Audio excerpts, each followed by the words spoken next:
Hello, this is Michael Dean, and for the next hour I'll be reading from the August 19th issue of the Toronto Sun on the Niagara Frontier Radio Reading Service.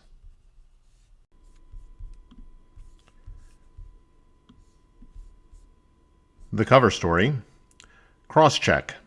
John Tavares faces off with CRA over claims Leafs center owes millions in taxes, by Michelle Mandel.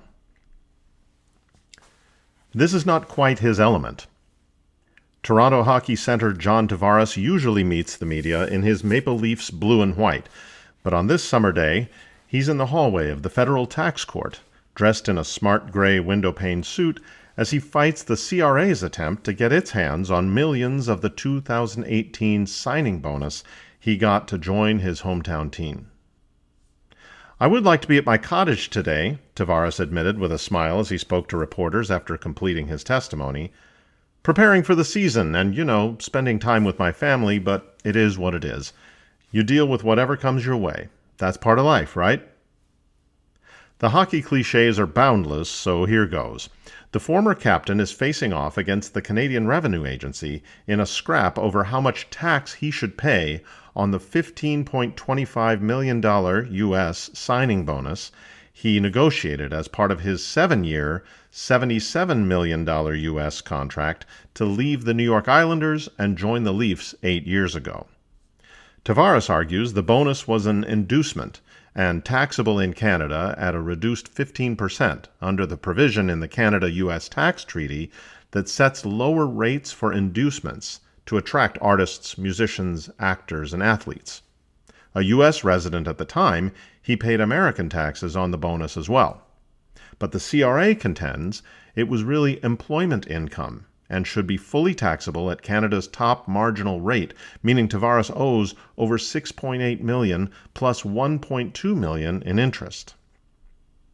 "This is about the signing bonus," explained his KPMG tax lawyer, Justin Kutyan. "It's actually about who gets the tax. It's either Canada or the U.S., and obviously the minister thinks it's Canada's right to tax it.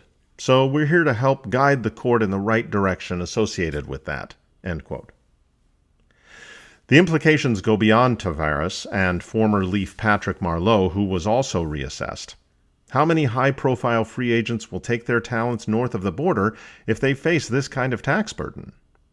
Now 35, Tavares told Judge J. Scott Bodie that he became a free agent at the age of 27, and he felt he owed it to himself to test the market and see what else was out there. He wanted a Stanley Cup contender, a lucrative pay package, and a lifestyle in which he and his soon-to-be wife could raise a family. His agent, Pat Brisson, organized a week of meetings. San Jose even sent their owner. He wasn't convinced he wanted to leave New York, he explained, but was swayed by the excitement other teams were showing. Tavares, who grew up in Oakville, was especially enticed by the Toronto pitch. He and his fiancée met with general manager Kyle Dubas a second time to discuss what they could expect if he came to play in this hockey-mad town. "It can be unique compared to all the other teams around the league, the added attention," he explained. "It's a lot." By June 29th, he was pretty sure he wanted to play in Toronto. He told his agent to begin negotiations.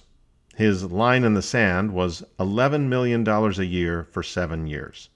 The bargaining was intense and taking too long, so he picked up the phone and called Dubas himself. If he really wanted him, why wouldn't he pay him the $11 million? Dubas agreed. The details included the, quote, precaution, he said, of a hefty upfront signing bonus that, unlike the salary, gets paid despite lockouts or buyouts. After signing with Toronto, Tavares posted a photo of himself as a young boy sleeping under Leafs logo bed sheets and captioned it, "Not every day you can live a childhood dream." Whatever the outcome of his tax appeal, the former Leafs captain doesn't regret coming to Toronto. "The finance wasn't the only reason for signing," he said. "I think I knew I was in an amazing position. I'm in a very lucrative contract, regardless of what the ruling is. I don't have any regrets." End quote.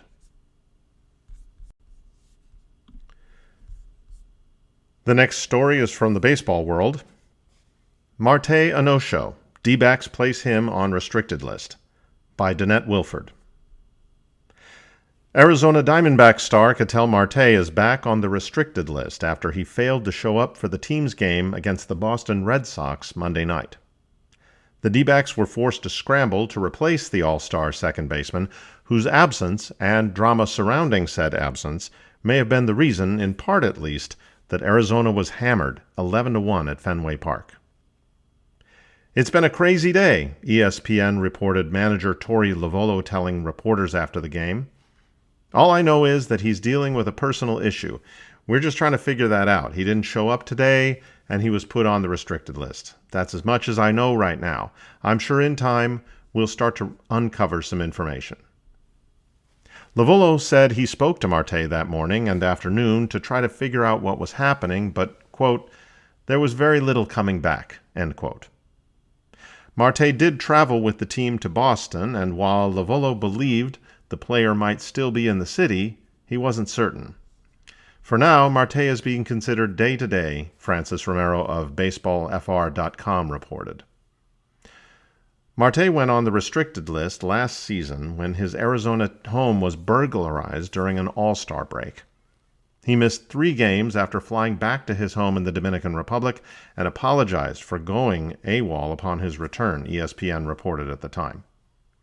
Marte, a 3-time All-Star, is hitting .249 with 21 homers and 67 RBIs in 118 games this season. He's currently in the second year of a 6-year, $105 million U.S. deal.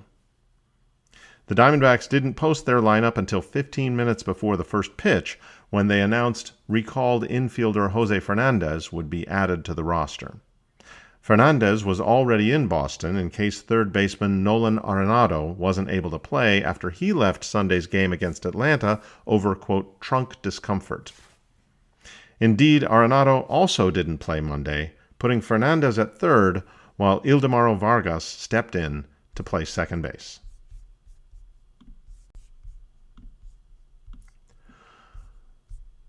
Big game gets a cherry on top. National Treasure Grapes boosts Hockey Night in Brampton by Joe Warmington. Although he's retired from going to the rink for games, it's safe to say that when it comes to the famous annual charity hockey matchup, Brampton has the coach in its corner. So does the William Osler Health System. "I'm glad to do it," Don Cherry said Tuesday after a visit from Hockey Night in Brampton organizers. Saying he wanted to do his part, Cherry invited Brampton Mayor Patrick Brown and fellow organizer Megan Guerra for a coffee and to take photos to be used on the Jumbotron at the CAA Center on game night. "I know he's going to get a huge applause," Brown said of the 92-year-old. "He's a national treasure, and people want him to know how they feel about him." The mayor had talked to Cherry's son, Tim, about Grapes coming to the game, which features NHL stars and alumni and has raised millions for the hospital. But Don still gets so many requests and made the decision last year to retire from public life, which included his popular Don Cherry's Grapevine podcast, which he did since leaving Hockey Night in Canada and Rogers in 2019. That said, he still likes to help when he can, particularly charities for Peel Regional Police and for hospitals. "The guy has done so much," Brown said. "He's such a legend." Wednesday's game will be filled with other legends as well. Mark Messier is coming out of retirement to play the current NHLers, Brown said Tuesday. Fellow Edmonton Oilers icon Paul Coffey is in too, as are Leafs goaltending great Curtis Joseph and former NHL star Ryan Getzlaf, and current players like Dylan Strome, Owen Power, and Morgan Riley. Team Riley will square off against Team Messier. "It's going to be a blast," Brown said. "Everybody is very excited." Tickets are $36 and can be purchased at hockeynightbrampton.ca. While Don said he's enjoying the Toronto Blue Jays right now trying to take a run at the postseason, at this time of year, hockey people start thinking about training camp. He may have more to say about that when it gets closer. While he isn't on the airwaves anymore, I've been trying to twist Tim Cherry's arm into getting him to jump in and take the lead in the podcast again, with him serving as the main voice. Like his dad, Tim knows hockey inside and out. A former OHL scout, he has been to more hockey games than most and has so many stories from his dad's Boston Bruins days that as a kid of the coach, he was like a fly on the wall for all of it. Hopefully it happens, and maybe he could get some guest appearances from Don as well. It's always exciting to see Don, said Brown, who added that everybody who grew up on Coach's Corner feels the same way. It's true, and many are trying to right the wrong of how he was treated by Rogers on Remembrance Day in 2019. Premier Doug Ford dropped by this year to give the coach the Order of Ontario, and many are still working behind the scenes to get him the Order of Canada and into the Hockey Hall of Fame as a broadcaster or builder. It's hard to imagine any Canadian or anybody in hockey who has had a greater impact than Don Cherry. Brown said that's why he wanted to make sure the coach is honored at this game Wednesday. Don't dine and dash on Don. If you're going to do a dine and dash, it may be a good idea to choose a restaurant not named after Don Cherry. Or you might end up in a tussle and the penalty box, or so a man found out at Don Cherry's Sports Grill in Parry Sound over the weekend. A man enjoyed his meal, skipped the bill, and took off, the restaurant posted on its Facebook page. We literally chased him down. The man came into the restaurant Monday with a female guest, and they left without paying a $100 dinner bill. When the OPP caught the man, the co-owner of Don Cherry's, Daryl Painter, said he did not want to see the man charged. Painter said all the man had to do was ask, and they would have provided a meal if he was hungry. Painter said that offer still stands, and if the man wants to come and do some dishes for an hour or work it off, they would still give him that free meal. We've done it before, he said.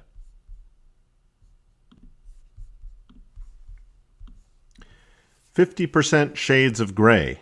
Will auto tariffs drop? Will bourbon go back on our shelves? We're stuck waiting." By Brian Lilly. Canada's political class hunkered down on Tuesday, preparing for what would come out of Washington, a potential 50% tariff on billions of dollars of Canadian exports.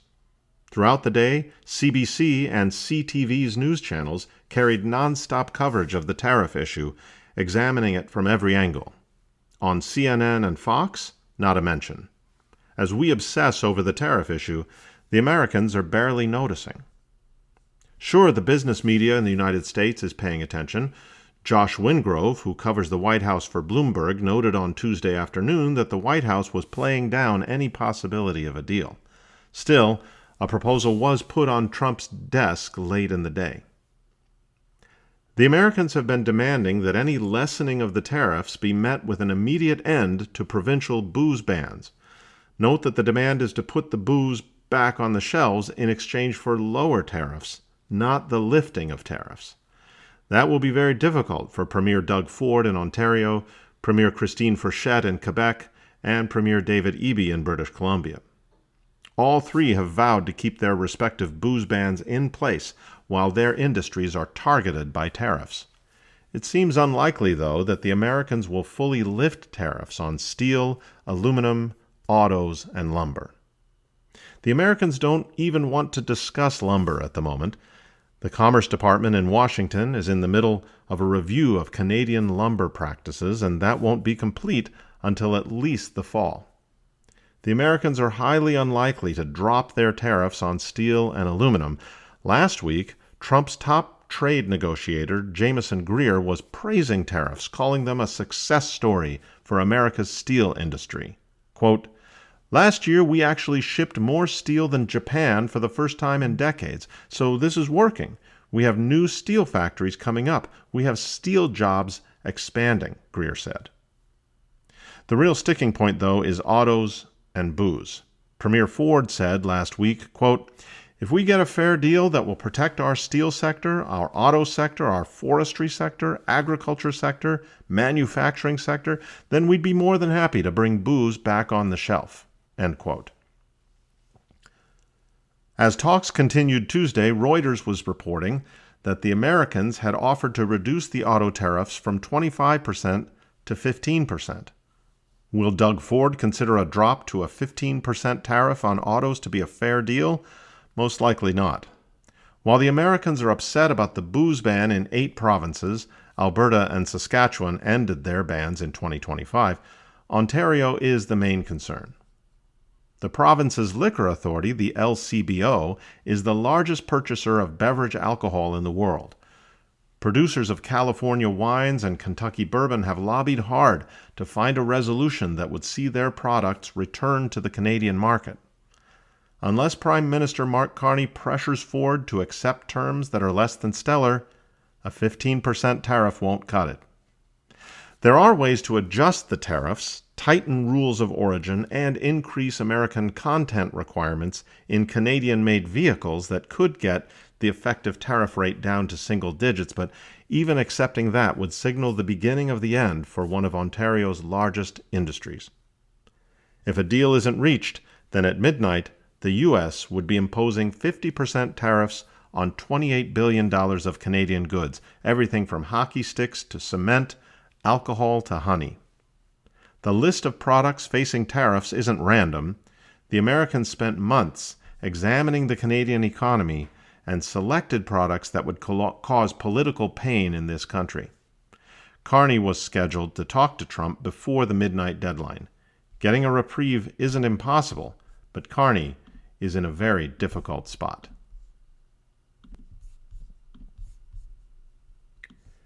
That empty feeling. Canada still losing restaurants, but not as fast as we predicted. By Sylvain Charlebois.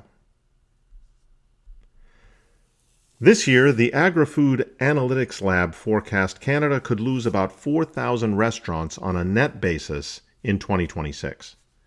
The prediction attracted considerable attention because it captured the financial anxiety spreading across the industry. At mid-year, however, the evidence suggests the forecast was likely too pessimistic. One private location tracker identified 579 Canadian restaurant closures during the first 6 months of 2026. The number is incomplete and cannot be converted into a net figure because comparable Canadian opening data are unavailable. Nevertheless, the anticipated collapse has not yet become visible on the scale originally expected. So the good news, based on what we know today, Canada is unlikely to record 4,000 net restaurant closures this year. That does not mean the industry is healthy. Restaurants Canada reports that 41% of operators are losing money or merely breaking even, up from 36% in March.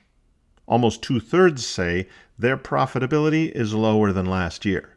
Accommodation and food service insolvencies reached 360 during the first half of 2026, roughly 7.5% more than during the same period last year. Second quarter filings alone increased by almost 19%. The crisis is real, but it is uneven. Restaurants in Toronto and Vancouver face punishing rents, labor costs, and insurance premiums. Yet population growth, tourism, and affluent consumers continue to support demand. Montreal benefits from a strong dining culture and tourism, but operators contend with taxation, regulation, and intense competition. Alberta's population growth and comparatively strong consumer economy offer some protection, while smaller markets across Atlantic Canada and the prairies depend more heavily on seasonal traffic and narrow customer bases. Losing one restaurant in Toronto barely registers. Losing one in a small community can remove an important employer and gathering place. The pressure also varies enormously by restaurant format. Quick service restaurants remain comparatively resilient. Their drive-through networks, digital ordering systems, purchasing scale, and aggressive value promotions give them advantages independent operators can't easily replicate. When budgets tighten, consumers often trade down from full-service dining to fast food. Fast casual restaurants may occupy the most uncomfortable position. They carry higher food and labor costs than traditional fast food outlets, but lack the service and sense of occasion that justify fine dining prices. A $20 or $25 lunch is becoming harder to defend. Independent full-service restaurants remain the most exposed. They rely heavily on labor and on profitable additions such as alcohol, appetizers, and desserts. A dining room can appear full on Saturday evening while the business loses money over the entire week. Fine dining faces a different challenge. Affluent consumers are less sensitive to inflation, and special occasions remain important, but even wealthier customers are becoming more selective. They may visit less frequently, order fewer bottles of wine, or skip dessert. Exclusivity can protect the top of the market while the middle continues to be hollowed out. Then there is the emerging GLP-1 effect. The AgriFoods Analytics Lab estimates that about 8% of Canadian adults now use GLP-1 medications, such as Ozempic, Wegovy, or Mounjaro. These drugs could eventually remove about $3.4 billion annually from Canada's food economy as users consume smaller portions, snack less, and reduce their alcohol intake. For restaurants, this will not necessarily produce empty dining rooms. It will appear through smaller bills, one appetizer instead of two, fewer drinks, unfinished entrees, and fewer desserts. That matters because the products most likely to be eliminated often generate the strongest margins. The GLP-1 effect will also differ by format. Fast food and fast casual operators built around frequency, portions, and impulse purchases could face smaller orders. Fine dining establishments may retain the occasion but lose profitable extras. Why then has the anticipated closure wave not materialized? Restaurant owners rarely close the moment they become unprofitable. They inject personal savings, they borrow, reduce staffing, delay payments, and stop paying themselves. A more cautious outlook would now place the likely net decline between 1,500 and 2,500 restaurants concentrated among independent, full-service, and mid-market operators. Even that would represent a serious loss of jobs, entrepreneurship, and community infrastructure. Canada may not lose 4,000 restaurants this year. What it is steadily losing is diversity as independent dining gives way to chains, value formats, and standardized experiences. You're listening to a reading of articles and features from the Toronto Sun on the Niagara Frontier Radio Reading Service.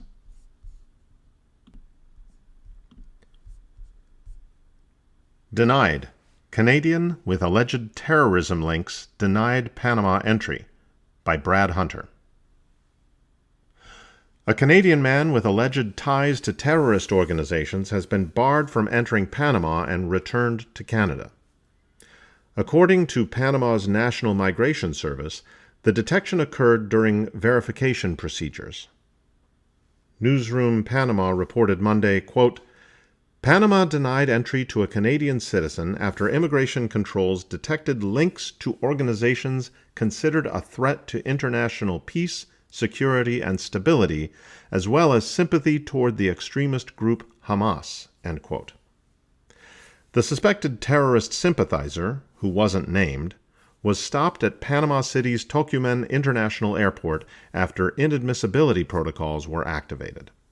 According to the NMS, the detection occurred during the verification procedures, quote, applied to each person attempting to enter the country, end quote. After border agents cross-referenced information and conducted a risk analysis, officials confirmed the alert and proceeded to put the unnamed man on a plane back to Canada. The NMS stated, quote, no indication is overlooked. Anyone who poses a security risk or maintains links with groups that promote violence will find an immediate response at checkpoints, end quote. The agency indicated the action was initiated as a result of heightened security regulations. It wasn't clear where the man lives in Canada or his exact links to Hamas, which has been designated as a terrorist organization by the federal government. Hamas has been designated a terrorist entity in many Latin American countries, but maintains a shadowy presence. The area has, in the past, been more closely associated with clandestine activities by the Guards and Hezbollah. Still, Hamas maintains a diplomatic and financial presence. Mostly, Hamas focuses on fundraising and winning hearts and minds rather than unleashing bloodshed, but on July 19, 1994, intelligence sources said Hezbollah committed the deadliest terrorist attack in Panamanian history. Hezbollah planted a bomb on Alas Chiricanas Flight 901, which exploded after takeoff from Colón, killing all 21 people on board. Among the dead were 12 members of the country's Jewish community. The following is Sun Comment, the Toronto Sun's editorial page. Adrienne Batra is the editor-in-chief, and Kevin Hahn is the deputy editor. We were in trouble before Trump's tariffs. Whatever the final decisions on Canada-U.S. trade, the ultimate lesson for Canadians is that our economy was in bad shape because of mismanagement by the Justin Trudeau Liberal government before U.S. President Donald Trump imposed any tariffs. Prime Minister Mark Carney said it was when he was campaigning to be Liberal leader last year on February 25, 2025. Quote, "I want to be clear about the strength of our economy," Carney said during a leadership debate. "Our economy over the last 5 years has been driven by a big increase in the labor force, which was largely because of a surge in immigration that is now trying to be controlled, and by government spending that grew over 9% year after year after year, twice the rate of growth of our economy. So our economy was weak before we got to the point of these threats from President Trump." End quote. Carney said we can't control Trump's policies, only our own. The first lesson is that we must never again allow a federal government, as the Trudeau Liberals did, to recklessly hike immigration levels for political and ideological reasons, ignoring warnings from its own experts that it would put unsustainable pressure on Canada's housing market and healthcare system. The second is that we can never again allow a federal government, as the Trudeau government did, to increase the size and cost of government primarily as a wealth redistribution mechanism, as opposed to pursuing policies that encourage economic growth by the private sector. Even the Trudeau Liberals, after years of dismissing calls to reduce immigration as racist, had to admit they were wrong. On government spending, Carney may draw a distinction between public debt that pays for the operating cost of government and public debt that invests in infrastructure to grow the economy, but it's all debt that has to be paid back by taxpayers with interest. Trump's tariffs have made everything worse. But Carney told Canadians on October 8, 2025 in the House of Commons that he would get a better deal with Trump than the Canada-US-Mexico Agreement, CUSMA, on trade. Whatever happens, our first priority going forward is that we must become masters in our own economic house and not repeat past blunders.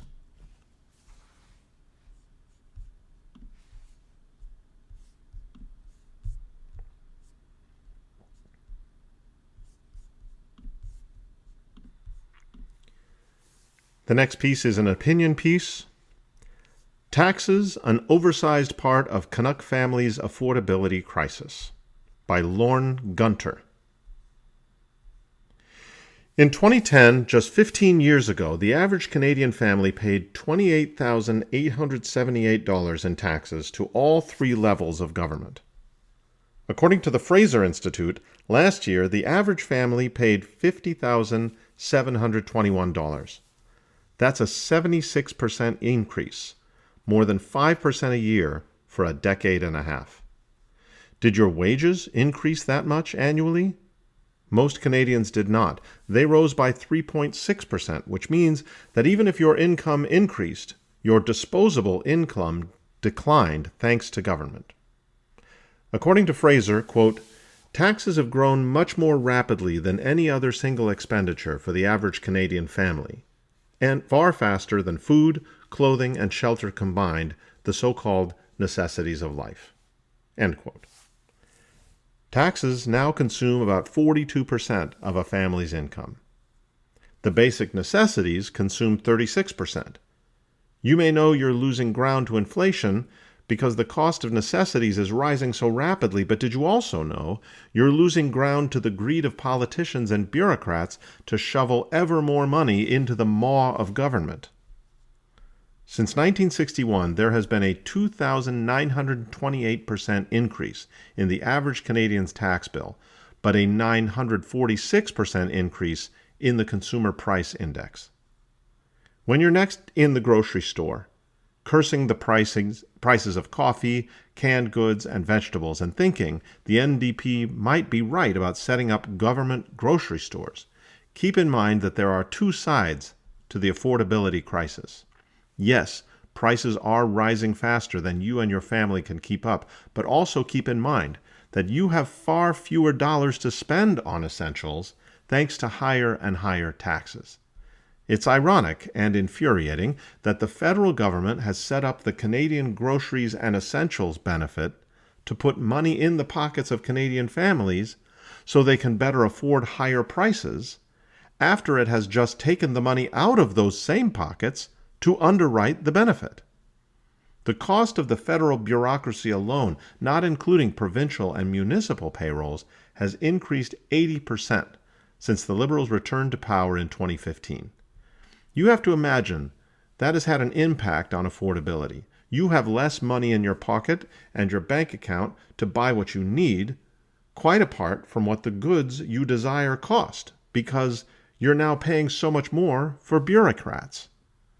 Even the higher cost of food traces some of its origins back to government. Taxes hit not just you, but retailers and suppliers too. The trucker who brings your food from the farm or warehouse to the store pays 35 to 42% of the cost of a liter of diesel in taxes to the federal and provincial governments, depending on the province. Because of the rising cost of fuel, his percentage right now is temporarily not as great. But as soon as Donald Trump leaves office and stops aggravating the Iranians, the price of diesel will come down, and the percentage of that price consumed by government will once again go up to 35 to 42%. Government regulations and fees also add to the affordability crisis. Consider that in the Greater Toronto Area, it is not uncommon for a municipal government to charge a $200,000 development fee on a new home, while at the same time sticking its hand further into residents' pocket for more municipal tax money. Again, the irony is that while governments helped create the housing affordability crisis, they are now handing out money they shouldn't have taxed in the first place, so they can pay benefits and subsidies to home buyers and developers to make housing slightly more affordable. Why do politicians do that? Take with one hand while giving with the other? It's because they find cutting taxes very hard and giving subsidies very easy. They get more political credit for paying out affordability supports. And they get away with it because we voters don't think of it as being bright.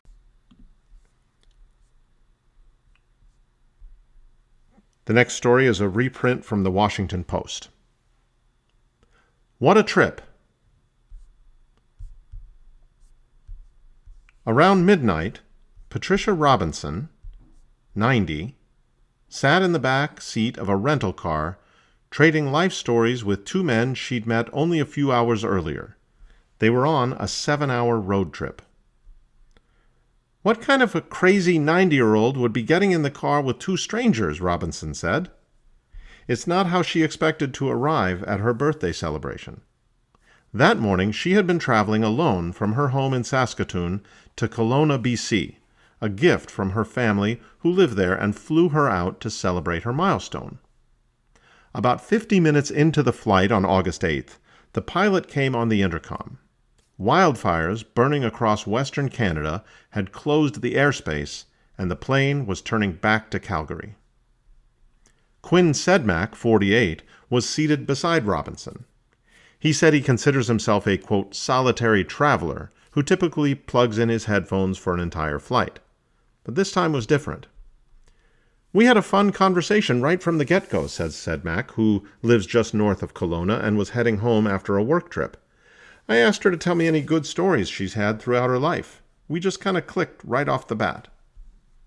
As the plane touched back down in Calgary, Sedmak began weighing whether to rent a car and drive the roughly 7 hours to Kelowna. "Did I hear car rental?" asked Tanner Salowich, 45, an auto mechanic and volunteer firefighter from West Kelowna, BC, who was seated behind them. He was eager to get home, with wildfires burning close to his neighborhood. Sedmak found a reasonable rental car, and Salowich said he was down for the drive.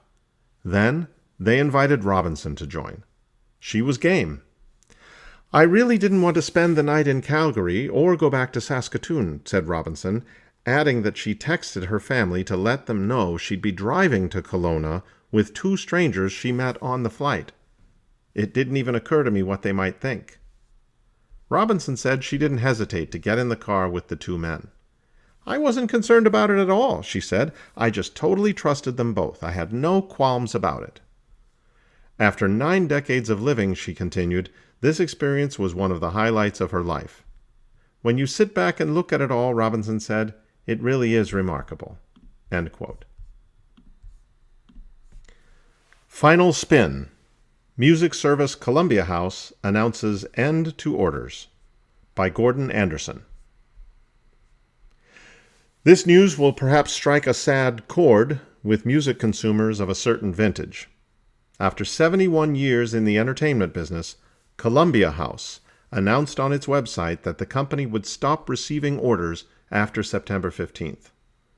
Columbia House was launched by Columbia Records back in 1955.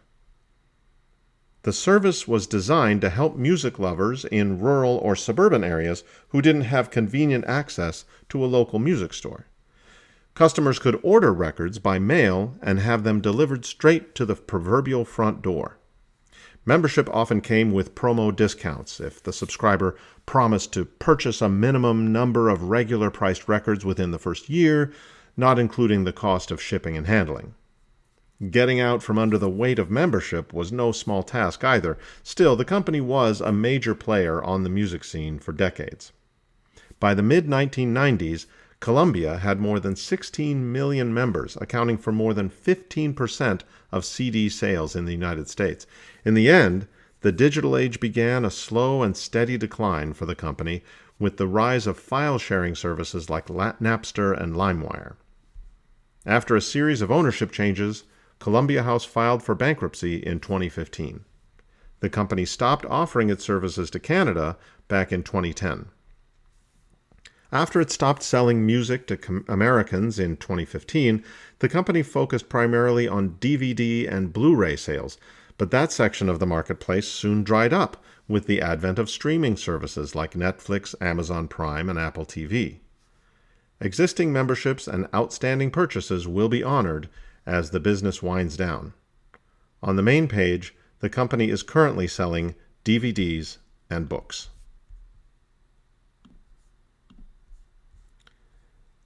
AI creates new jobs in over half of the UK firms. Study. London. Artificial intelligence has created new jobs in more than half of UK firms, according to a study by British bank Lloyds released Tuesday, even as fears about its impact on employment grow. The study doesn't, however, specify whether other roles have been eliminated at the same time. Lloyds said in a statement based on its monthly business research, quote, "More than half, 54%, of UK businesses say AI has created new jobs," end quote. AI has raised concerns about the jobs market, with some fearing its impact on unemployment. An OECD report last month found that AI isn't causing widespread decline in employment across its member countries, but noted that the technology is changing the skills businesses are looking for and may make it harder for younger people to enter the workforce. Global youth unemployment rose last year, with young people expressing anxiety about entry-level jobs being replaced by technology, according to a UN report earlier this month. AI is increasingly providing flexible, fast, and inexpensive competition for many white-collar workers, posing a particular threat to the UK economy, which is dominated by the services industry. Of the 1,200 businesses surveyed, Lloyd's found that 58% plan to increase investment in AI in the coming year to, quote, upskill their workforce. Amanda Murphy, CEO of Lloyd's Business and Commercial Banking, said in a statement, quote, AI has the potential to be as transformative for businesses as the Internet was a generation ago, end quote. Overall, 61% of companies said they currently use AI, and a majority said those who fail to adopt AI will be at a competitive disadvantage.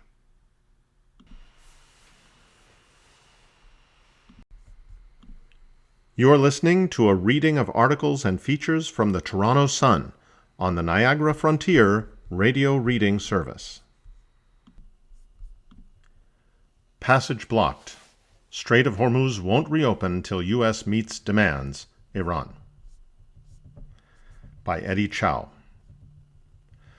The Strait of Hormuz won't reopen until the United States meets Iran's demands, the country's top negotiator, Mohammad Bagher Ghalibaf, said Tuesday. I want to state clearly that the Strait of Hormuz will not be opened until the American commitments stipulated in the Memorandum of Understanding are implemented, Ghalibaf said in a speech which was broadcast on state TV.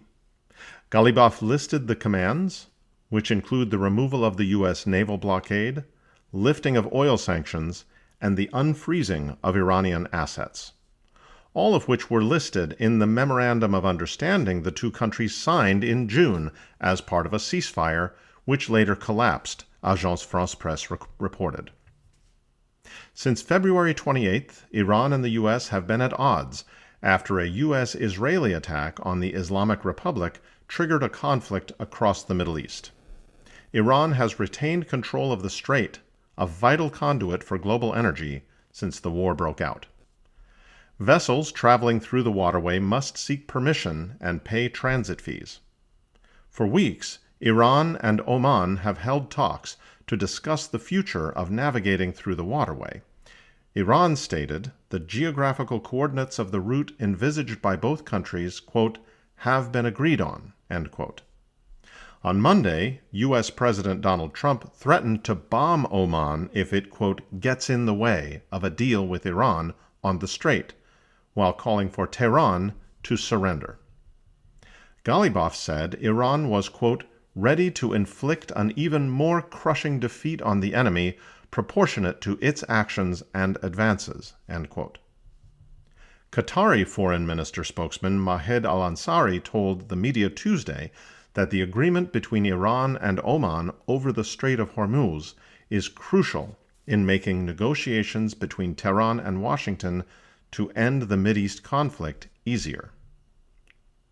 AFP reported Al-Ansari as saying, quote, we are also awaiting an agreement between the Sultanate of Oman and Iran regarding the strait, which would enable us to return to the framework of negotiations. The agreement over the Strait of Hormuz would make it much easier for us to resume the talks between the United States and Iran, end quote. In entertainment news, X was at scene. Brian Hickerson, who abused Hayden Panettiere in past, was at the home where she died. By Danette Wilford. Hayden Panettiere's on and off boyfriend, Brian Hickerson, and his brother, Zach Hickerson, were at the scene when the actress died, police said. Officials spoke with the brothers, who were at an apartment complex in Greenville, South Carolina, on Sunday, when officers arrived at the scene, according to an incident report obtained by NBC News. Police said in the report, quote, after EMS officially declared Hayden deceased, I escorted Zach and Brian out of the apartment. I observed Zach to be very emotional while EMS were working on Hayden. Brian did not become emotional until EMS declared her officially deceased, end quote. Zach told an officer at the scene that the victim, quote, was his brother's girlfriend. Brian provided officers with a bag of medication Panettiere was currently on, according to the report. Multiple medics performed life-saving measures on the unresponsive actress for an extended amount of time before she was pronounced dead. The redacted report also noted a search warrant had been executed, and there is security footage of all three individuals coming and going from the apartment. Police responded to reports of an unresponsive female, later identified as Panettiere, at a residence in South Carolina. The Nashville star was staying at the rental when she died Sunday. Her official cause of death is being investigated. She was 36. An autopsy report revealed there were no signs of trauma that could have contributed to the actress's death. The Greenville County Coroner's Office said in a statement, quote, "On August 16, 2026, at approximately 1:51 p.m., a 911 call was received regarding a reported cardiac arrest. First responders and emergency medical services arrived on scene and located a female in cardiac arrest. EMS personnel initiated advanced cardiac life support measures. However, resuscitation efforts were unsuccessful, and the individual was pronounced deceased at 2:32 p.m." End quote. Officials spoke about an apparent overdose and cardiac arrest while treating Panettiere, according to the audio dispatch obtained by People magazine.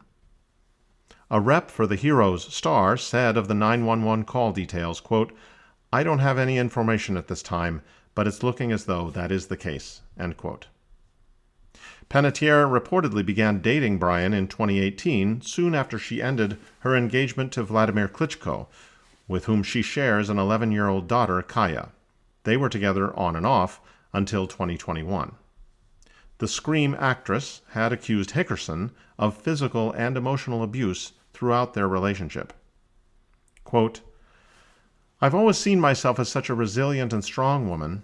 The idea that I could allow something like this to happen to me blew my mind. It blew the minds of the people that knew me best," Panettiere admitted to Us Weekly in May while discussing her memoir, This Is Me, A Reckoning.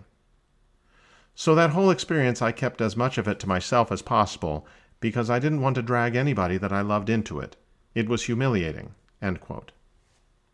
Bryan was arrested for alleged corporal injury on a spouse/cohabitant, assault, and intimidating Panettiere after alleged incidents between May 2019 and June 2020. He pleaded no contest in April 2021 and served 33 days of a 45-day county jail sentence.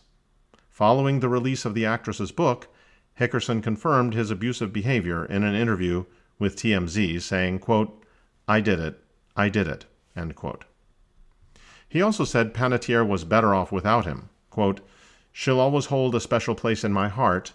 I'd like to see what she's going to do with the next 30 years of her career," end quote. A source revealed to Us Panettiere's friends were worried about the actress after she reconnected with Hickerson. The insider revealed, quote, "Hayden seemed to be doing well recently, but there was still concern among her friends and inner circle, especially because she started spending time with Bryan again. That relationship and association had led her down a dark path in the past, so her friends and inner circle were worried for her. There were concerns, and her friends really hoped she was doing okay." End quote. In Toronto Blue Jays news, what's wrong? Joey Votto has a theory on why Vlad Jr. is struggling, by Rob Longley. Is there a World Series hangover dragging Vladimir Guerrero Jr. down? Is the weight of the 14-year contract signed early in the 2025 season making it more difficult to snap out of a season-long funk? And what technical glitches are conspiring to make the Blue Jays' six-time All-Star first baseman from having the worst offensive season of his career? Quote, "Year one of a 14-year contract, he has to perform better," end quote. Joey Votto said on the MLB Network on Tuesday, referring to the 2026 season being the first of Guerrero's mammoth $500 million U.S. deal. Quote, "And he knows that. There has to be more home runs, and that comes from swing efficiency, and technically there is something off," end quote. Votto, who grew up in Etobicoke and is now retired after his stellar career with the Cincinnati Reds, believes there are a number of factors that could be weighing on Guerrero, who has yet to hit a homer in Toronto this season and has just 7 overall. Though Guerrero is currently on the injured list with a concussion sustained this past Friday, the Jays are hoping that when he returns, he'll finally be able to unlock the missing power that has hampered the team's attack. Votto was a keen observer of his hometown team during last autumn's World Series run and was certainly captivated with Guerrero's impact. But now he wonders about the fallout of that success, one that led to massive expectations for Guerrero to have the season of his life. Quote, "My question is there some sort of hangover from the World Series? And the other thing I want to say is, from age 26 to 27, in my experience, my bat slowed, and I'm wondering if technically Vladdy has the ability to adjust and simplify a swing because he's been handed this till 40 years old contract," end quote. With that contract comes immense responsibility, as Votto knows. When he was in the midst of his superstardom with the Reds, Votto signed a 12-year, $251 million contract with the Reds, which was, at the time, the longest guaranteed contract in the sport. Quote, "When you get handed a 10-plus year contract, it's an immense responsibility for two reasons. First of all, obviously the relationship with the team, but you also have to think big picture. How do I perform with excellence at year 5, at year 8, at year 10, end quote. Votto was known as a studious hitter during his terrific career and makes it clear something is off with Vlad.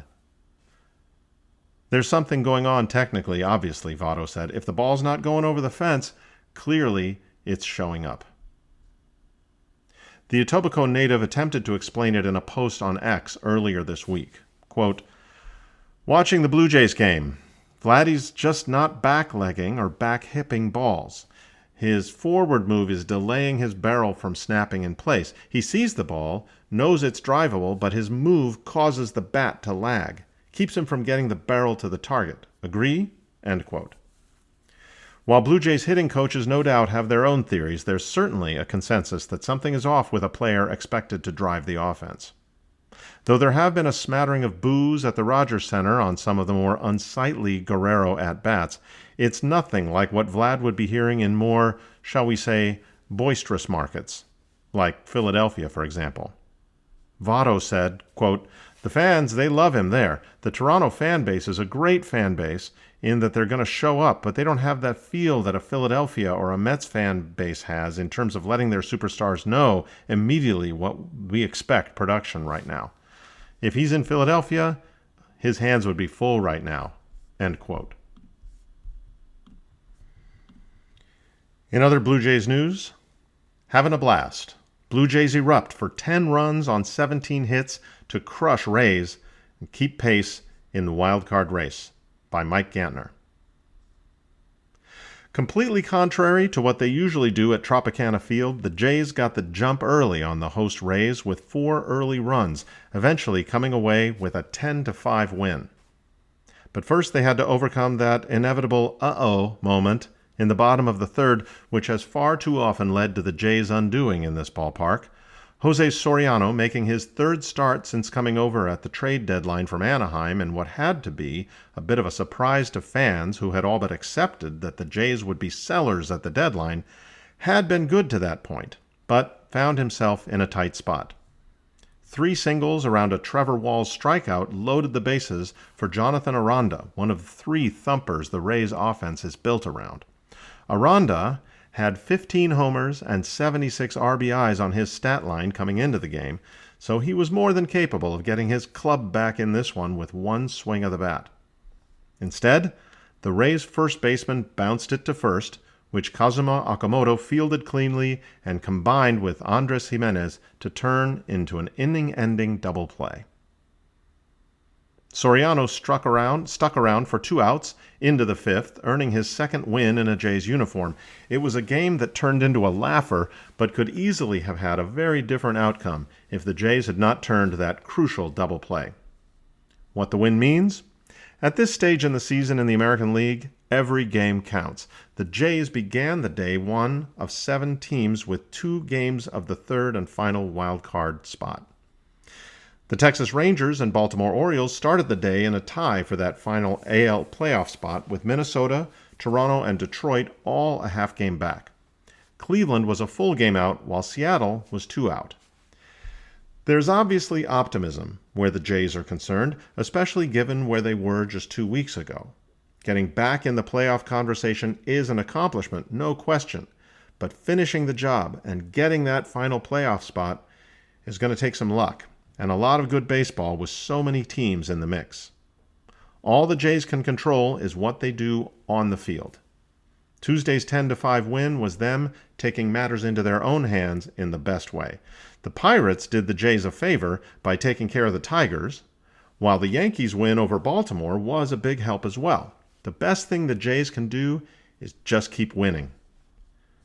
An offensive explosion. The Jays have had some issue in just about every facet of the game this year, but none has been more prevalent than the lack of offense, and more specifically, the lack of pop in the lineup.